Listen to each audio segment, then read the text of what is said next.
할렐루야.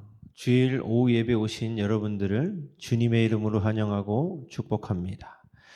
이 시간 하나님 말씀 보시겠습니다. 하나님 말씀 고린도전서 2장 1절로 2절, 요한복음 12장 32절 말씀입니다. 고린도전서 2장입니다.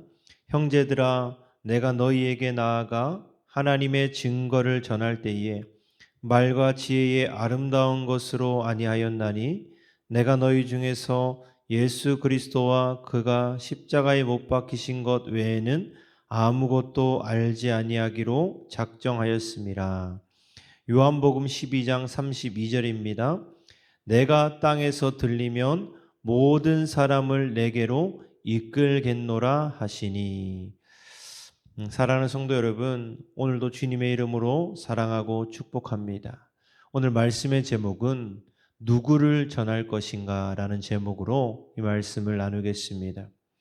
이 교회를 개척하고 이 예배 초소를 정하고 매주 이렇게 하나님을 예배하는 이 치열하고도 은혜로운 여정 속에서 저는 목회자로서 많은 생각을 하게 되고 수많은 사람들을 만나게 되어집니다.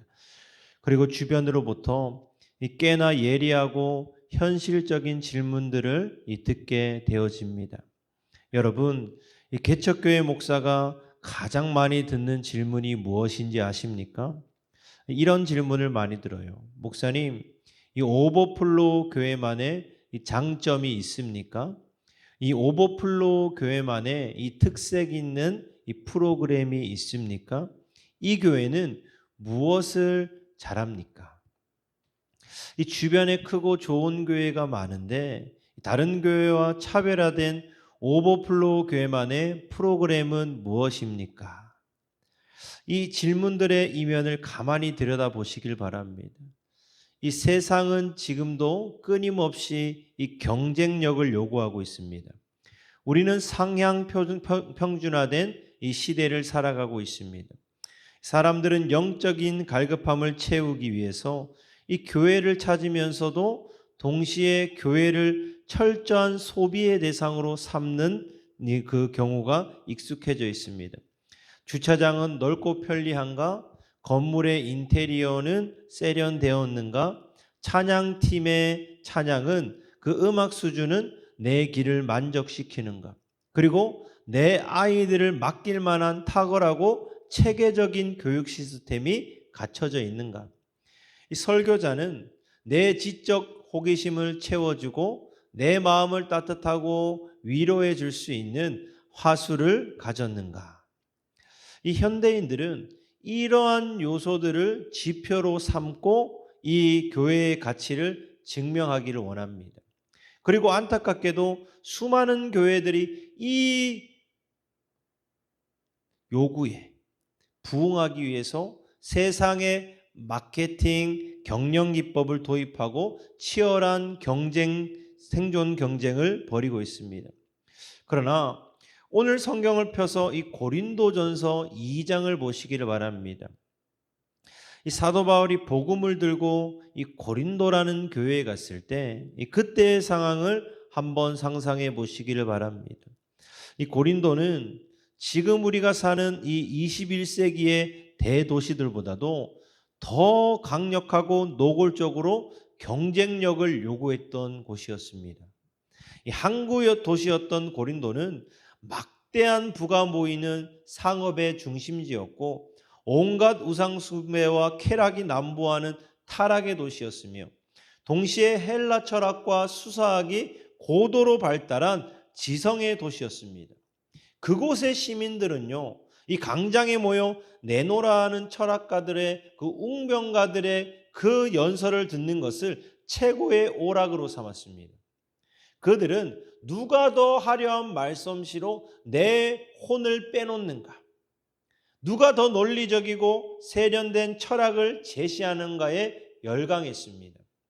그들의 눈에 이 유대 땅 구석에서 반역죄로 십자가에 처형당한 한 청년이 온 우주의 구원자라는 이 십자가의 복음은요, 너무나 미련하고 촌스럽고 이 지적으로도 저급한 쓰레기처럼 보였습니다. 이 화려하고 오만한 고린도의 한복판에 서 있는 오늘의 바울을 상상해 보십시오. 만약 바울이 이 오늘날의 교회 성장학자들이나 이 마케팅 전문가들의 조언을 들었다면 어떻게 했을까요? 그는 세상의 요구에 부응해야 했습니다. 이 바울이 누구입니까? 그 세상 마케팅 성공업자들이, 그 컨설팅자들이 해주는 대로 사도 바울도 충분히 할 수 있어요. 왜냐? 사도 바울은 가말리엘의 문화생이거든요. 이 가말리엘은 지금으로 치면은 하버드, 그 옥스퍼드 같은 곳이에요. 그곳의 수석 졸업생입니다. 그는 헬라 철학에 능통했고 수사학에도 능통했습니다. 마음만 먹으면요, 기가 막힌 철학적 논증과 유창한 헬라어 웅변으로 수많은 사람들을 감동시킬 수 있었던 사람이 사도 바울입니다. 그만한 스펙과 능력이 있었습니다. 그러나 바울의 결단은 무엇입니까? 바울은 오늘 뭐라고 고백하고 있어요? 고린도전서 2장 2절 말씀에 이렇게 말씀하고 있죠. 내가 너희 중에서 예수 그리스도가 십자가에 못 박히신 것 외에는 아무것도 알지 아니하기로 작정하였습니다. 여러분, 이 단순한 목회적 겸손의 표현이 아닙니다. 이것은 바울의 철저한 신학적 선언이자 교회의 존재 이유에 대한 세상과 마귀에 대한 선전포고입니다. 나는 너희들이 좋아하는 그 화려한 말과 지혜를 쓰지 않겠다. 너희들이 미련하다고 비웃는 그 피 묻은 십자가 하나만을 내놓겠다. 왜냐? 진짜 생명은 너희의 지적 만족이 아니라 이 투박한 십자가에 있기 때문이다. 하나님께서는 오늘 이제 개척을 하고 6주째를 달려가고 있는 우리 오버플로우 교회를 향해서 이 세상과는 전혀 다른 당혹스럽고도 낯선 질문을 던집니다. 너희는 세상의 입맛에 맞게 화려해질 것인가? 아니면 미련해 보일지라도 투박해 보일지라도 예수를 전할 것인가? 교회의 존재의 이유는 사람을 많이 모으기 위해서가 아닙니다. 담임 목사의 목회 철학을 알리기 위함도 아닙니다. 우리 교회의 브랜드를 지역사회에 높이기 위함도 아닙니다. 교회는 오직 단 하나 예수 그리스도를 전하기 위해서 존재합니다. 오늘 이 사도 바울의 결연한 고백이 세상의 유행을 거스르는 오버플로우 교회의 심장에 가장 깊이 새겨지는 뼈대요 고백이 되기를 주님의 이름으로 축복을 드립니다. 여러분, 우리가 여기서 한 가지 깊이 짚고 넘어가야 할 것이 있습니다. 바울이 왜 굳이 십자가 외에는 아무것도 알지 않기로 작정하였을까요? 그냥 십자가도 전하고 철학도 전하고 재미있는 이야기도 섞어가면서 전하면 더 많은 사람들이 듣기 좋아하고 더 많이 선호하지 않을까요? 왜냐하면 왜 사도 바울은 그렇게 하지 않았을까요? 왜냐하면 가만히 내버려 두면 인간은 본성적으로 십자가를 끔찍하게 싫어하고 거부하기 때문입니다. 이것이 같이 갈 수 있을 것 같지만 절대로 같이 가지지가 않는 거예요. 십자가의 복음만을 전하기 위해서, 우리가 그것만을 전하기 위해서 정말로 몸부림치지 않으면 이것이 섞어져서 사람들이 듣기 좋아하는 말과 같이 간다고 생각하는데 그것이 절대 같이 갈 수가 없는 거예요. 왜냐? 사람들이 좋아하는 말을 하게 되어져 있고 사람들은 십자가의 그 복음을 꺼리끼고 부담스러워하고 본성적으로 싫어하기 때문입니다. 우리는 교회 안에서 이 죄라는 단어를 참 많이 사용합니다. 여러분은 죄가 무엇이라고 생각합니까? 우리는 흔히 이 도덕적인 타락, 윤리적인 실패, 남에게 해를 끼치는 행동, 거짓말하고 도둑질하는 것만을 죄라고 생각합니다. 물론 그것도 죄의 결과물들입니다. 그러나 성경이 고발하고 있는 가장 깊은 죄의 뿌리, 죄의 본질은 그런 표면적인 것이 아닙니다. 성경이 말하는 죄의 핵심은 뭐예요? 하나님을 밀어내고 그 자리에 나 자신이 앉는 것. 그러니까 결국은 자기의입니다. 이 창세기를 보시기를 바라요. 이 창세기에서 에덴 동산에서 아담과 하와가 선악과를 따먹은 진짜 이유가 무엇입니까? 탐스러워서요? 먹을 만해서요? 배가 고파서요? 아닙니다. 뱀이 하와를 유혹할 때 가장 핵심이 무엇입니까?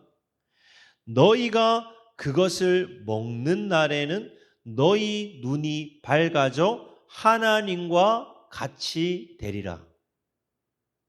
이것입니다. 네가 왜 하나님의 통치를 받아야 돼?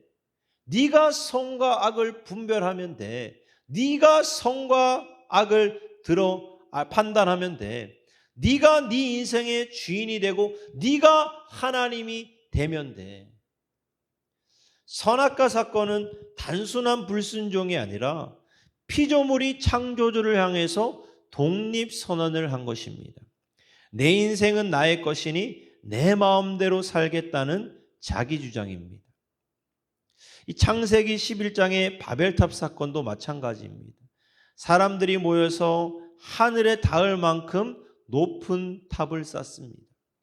그들이 탑을 쌓으며 무엇이라 외쳤습니까?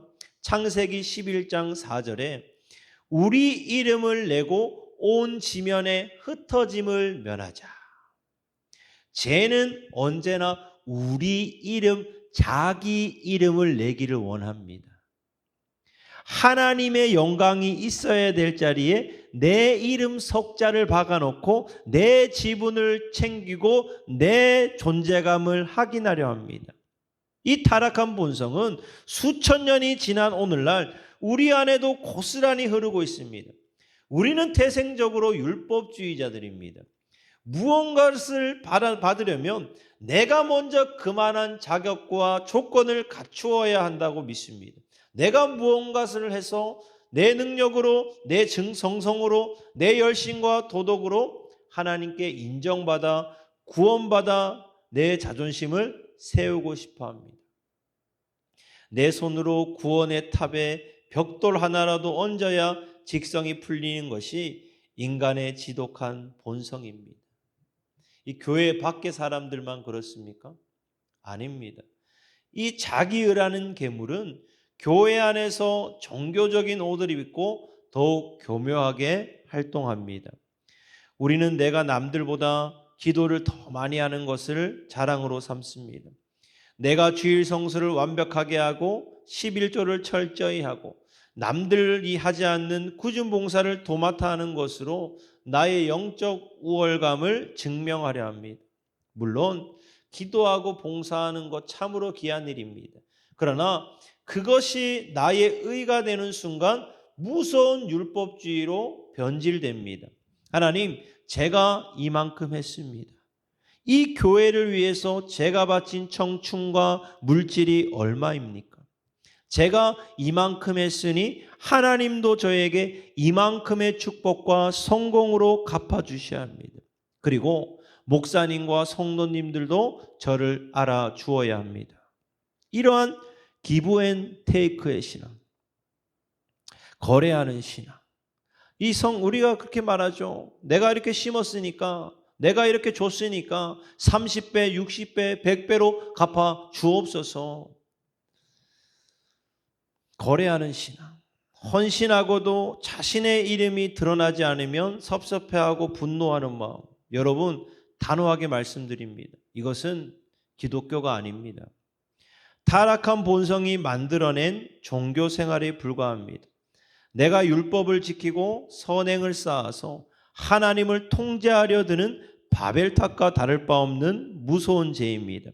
이러한 인간의 알량한 자존심, 자기의로 똘똘 뭉친 우리의 헛된 영광을 향해 하나님께서 무자비하게 들이미시는 것이 있습니다. 이것이 바로 십자가입니다. 여러분, 복음은 우리의 가치를 높여주고 우리의 자존감을 세워주는 긍정주의 메시지가 아닙니다. 십자가의 복음은 가장 먼저 우리의 철저한 무능과 부패를 폭로합니다. 십자가는 우리를 향해 이렇게 선고합니다. 너는 스스로를 구원할 수 없는 뼛속까지 타락하고 부패한 죄인이다. 네가 가진 그 알량한 도덕심, 종교적인 열심, 남을 돕는 선행, 그것으로는 단 한 걸음도 거룩하신 하나님께 나아갈 수 없다. 너는 죽어 마땅한 진노의 자식이다. 우리는 왜 십자가를 부끄러워하고 불편해하는 줄 아십니까? 십자가는 내 공로와 내 지분을 0.01%도 개입할 틈을 주지 않기 때문입니다. 철저하게 너는 안 돼, 너는 죽어야 되라고 선언하기 때문입니다. 그래서 사람들은 이 피 묻은 메시지 대신 세련된 강연, 심리학적인 위로, 그럴싸한 문화 프로그램으로 이 교회를 포장하려 만듭니다. 십자가의 날성검을 칼집에 숨기고 사람들의 비위를 맞추려 합니다. 그러나 성도 여러분, 이 십자가의 정죄와 죽음의 선고를 통과하지 않고서는 결단코 부활의 생명을 맛볼 수가 없습니다. 내 의가 완전히 박살나고 내가 죄인 중에 괴수임을 인정하며 납작 엎드리는 그 자리, 그곳이 바로 십자가 앞에 서는 출발점입니다. 우리 오버플로우 교회는 인간의 자존심을 어루만져주는 교회가 아니라 인간의 자기의를 십자가 앞에 철저히 깨트리는 교회가 되어야 될 줄로 믿습니다. 바울이 예수 그리스도와 그가 십자가에 못 박히신 것 외에는 알지 않기로 작정했다는 것은 단지 십자가 이야기를 자주 하겠다라는 이야기는 아닙니다. 이것은 성경 전체를 간통하는 구속사적으로 엄청난 의미를 지닙니다. 율법은 우리에게 죄가 무엇인지 명확하게 보여주는 거울과 같습니다. 이 거울을 보면 내 얼굴에 더러운 오물이 묻어 있다라는 것을 깨닫게 됩니다. 그러나 여러분, 거울이 그 오물을 닦아주지는 못합니다. 거울에 얼굴을 비비면 씻어달라고 하는 사람이 없습니다. 율법은 우리가 사형수라는 사실을 정죄할 뿐 우리를 죄에서 건져내지는 못합니다. 율법의 정죄 아래서 영원한 형벌을 향해 죽어가는 우리를 살리는 유일한 길은 단 하나뿐입니다. 죄 없는 누군가가 율법의 저주를 자신의 어깨에 대신 짊어지고 형벌을 받는 것, 즉 대속뿐입니다. 이 구원의 비밀을 예수님께서 친히 말씀해 주셨습니다. 오늘 두 번째 본문인 요한복음 12장 32절을 다시 한번 보십시오. 내가 땅에서 들리면 모든 사람을 내게로 이끌겠노라. 여기서 들린다는 단어는 이 이중적인 의미를 가집니다. 영광스러운 부활과 승천을 통해 만물의 주관자로 높여진다는 뜻이기도 하지만 이 요한복음에서 이 단어는요, 1차적으로 수치스럽게 십자가 형틀에 매달려 높이 들린다라는 십자가의 죽음을 의미합니다. 이 예수님은 지금 구약성경 민수기 21장에 나오는 유명한 놋뱀 사건을 염두에 두고 이 말씀을 하고 계십니다. 구약 이스라엘 백성들이 이 강약길을 걷다가 길로 인해서 마음이 상했습니다. 그래서 하나님과 모세를 향해 원망하고 불평을 쏟아냅니다. 왜 우리를 애굽에서 이끌어내셔서 이 강야에서 죽게 하는가? 먹을 것도 없고 물도 없다. 하나님의 은혜를 잊어버리고 율법주의적인 불평과 원망만 남았습니다. 그때 하나님께서 진노하사 불뱀들을 백성 중에 보내십니다. 뱀에 물린 백성들이 이 독이 퍼지고 퉁퉁 붓고 열이 나며 죽어갑니다. 강야 한가운데서 비명과 통곡이 진동합니다. 다급해진 백성들이 이 모세에게 살려달라고 애원합니다. 여러분, 이 상식적으로 독사에게 물리면 어떻게 대처해야 됩니까? 해독제를 만들거나 상처 부위를 찢어서 입으로 그것 독을 빨아내거나 그 해독제를 그 물린 데에다가 덮어줘야 됩니다. 발라줘야 됩니다. 그것이 의학적인 처방입니다. 그런데 하나님이 모세에게 주신 처방은 너무나도 기괴하고 황당했습니다. 민수기 2장 18절, 민수기 21장 8절입니다. 불뱀을 만들어 장대위에 매달아라. 물린 자마다 그것을 보면 살리라. 여러분 한번 생각해 보시길 바랍니다. 뱀에 물려 독이 심장으로 퍼져가며 숨이 헐떡거리는 사람에게 저 높은 장대 위에 달린 노뱀을 쳐다보려요. 이게 말이 됩니까? 이성적으로 과학적으로 인과관계가 하나도 없습니다. 어떤 똑똑한 율법주의자들은 이렇게 말했을 거예요. 아니 말도 안 되는 소리 하지 마라. 쳐다본다고 낫는다는 게 상식적으로 가능하냐? 차라리 내 손으로 약초를 찾겠다. 그래서 그 자신의 지혜와 열심을 의지하다가 결국 독이 퍼져서 죽었습니다. 그러나 자신의 무능함을 깨닫고 텐트 밖으로 나와서 퉁퉁 부은 눈으로 그 높이 들린 장대를 쳐다본 자들은, 바라본 자들은, 그러한 자들은 어떻게 되었어요? 놀랍게도 다 살아났습니다. 독이 사라지고 생명이 회복되었습니다. 여러분, 이것이 하나님이 일하시는 은혜의 방식입니다. 불뱀의 독이 퍼져 영원한 생명을 향해 가던 인간이 스스로 살기 위해서 할 수 있는 일은 단 하나도 없습니다. 철학으로도 도덕으로도 종교적으로도 그 어떤 열심으로도 그 독을 해독할 수가 없습니다. 오직 하나님께서 제시하신 유일한 구원의 길은 뭐예요? 십자가에 높이 달리신 그 예수 그리스도를 바라보는 것. 즉 믿는 것 외에는 다른 길이 없다는 것입니다. 세상의 종교는 항상 아래에서 위를 향합니다. 우리가 수양을 쌓고 고행을 하고 선행의 사다리를 쌓으면서 이 땀 흘려 기어 올라가서 신의 경지에 도달해야 된다고 가르칩니다. 그래서 3번 걷고 절하고 3번 걷고 절하고 또 3000배 하고 뜨거운 것을 바닥에 깔아놓고 왔다 갔다 하고 자기의 몸을 자해하면서 스스로 신의 경지에 올라가겠다고 그 고통을 참는 수준입니다.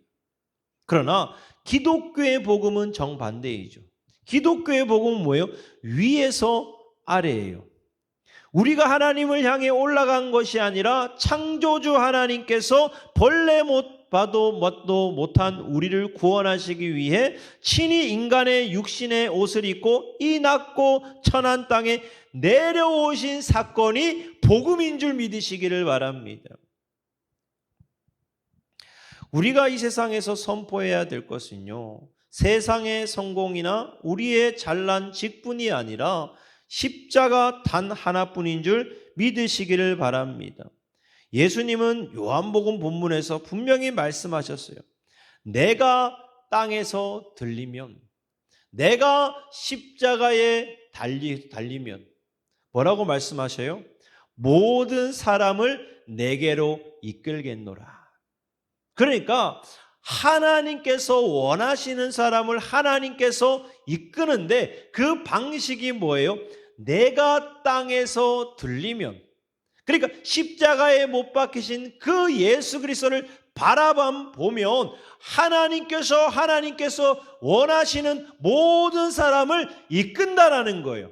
프로그램이 아니죠. 화려함이 아니죠. 인간의 어떤 방편, 언변, 술수가 아니라는 거죠. 모든 사람을 이끄는 것은 예수님께서 달린 그 십자가를 바라보는 그 사람을 통하여서 일하신다라는 거예요.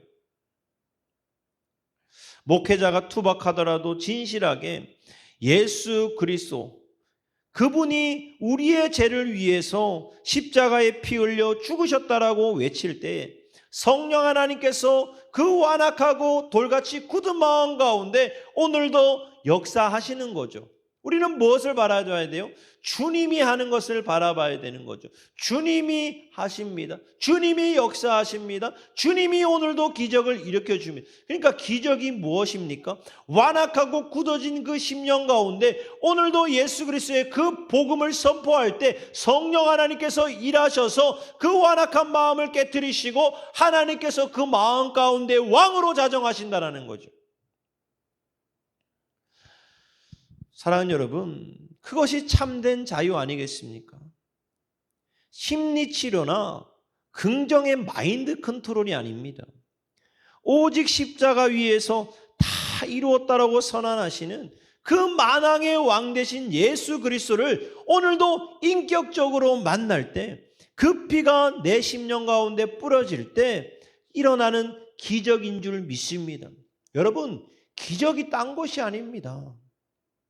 오늘도 내 완악한 심령이 깨트려지고 부셔지고 그 예수 그리스도의 피 묻은 그 복음이 나에게 들려지고 예수 그리스도가 나에게 왕으로 자정하여 주시고 하나님께서 다 이루었다, 하늘의 그 신령한 복으로 오늘도 이끄시는 그 놀라운 그 사건이 기적인 줄 믿으시기를 바랍니다. 우리 오버플로우 교회는 우리의 힘으로 이 사람을 변화시키려고 애쓰는 교회가 되어서는 안 됩니다. 우리는 무슨 교회가 되어야 돼요? 우리는 그저 십자가를 가리키는 손가락이 되면 됩니다. 손가락이 화려할 필요가 있습니까? 손가락에 금반지를 끼고 매니큐어를 발라서 손가락을 화려하게 만들 필요가 있습니까? 아니에요. 손가락은 방향만 잘 가리키면 됩니다. 우리가 저 달을 가리키면 사람들이 그 달을 바라보듯이 우리가 십자가를 바라보고 십자가의 방향을 가리키면 사람들은 그 손가락을 보고 예수 그리스도를 따라가며 걸어가게 되는 줄 믿으시길 바랍니다. 우리 오버플로우 교회가 할 것은 그거예요. 사람들에게 십자가를 가르치고 십자가를 바라볼 수 있도록 알려주는 거죠. 그러면 그 십자가를 바라볼 때 주님께서 일하시는 거예요. 우리 교회가 할 일은 오직 십자가를 보여주는 것입니다. 한국 교회가 할 것은 오직 십자가를 보여주는 것입니다. 예배에 찾아온 이들이 율법과 행위로 구원받으려고 하는 그 옛 구섭, 종교적 구섭을 다 벗어버리고 발가벗어 그 채로 십자가의 그 만극하신 은혜 앞에 엎드리게만 하시기를 바랍니다. 다른 거 하지 마시고요. 그러면 주님이 하십니다. 주님만이 하십니다. 주님이 이끄십니다. 주님이 십자가의 피로 오늘도 덮으시고 주님이 죽은 자를 살려내십니다. 사랑하는 성도 여러분, 이제 말씀을 마치겠습니다. 오늘 이 말씀을 드리면서 이 오버플로우 교회와 그리고 한국 강단이 어떤 메시지를 외쳐야 될 것인가? 누구를 전해야 될 것인가? 우리는 세상과 타협해서는 안 될 줄로 믿습니다. 결단코 우리 자신을 전해서도 안 됩니다. 내가 개척했더라도 내 목회 철학이 아니라 예수 그리스도를 전해야 되고 내 이름은 철저하게 사라져야 되고 잊혀져야 됩니다. 설교하는 목사를 우상화하거나 자랑하면 안 됩니다.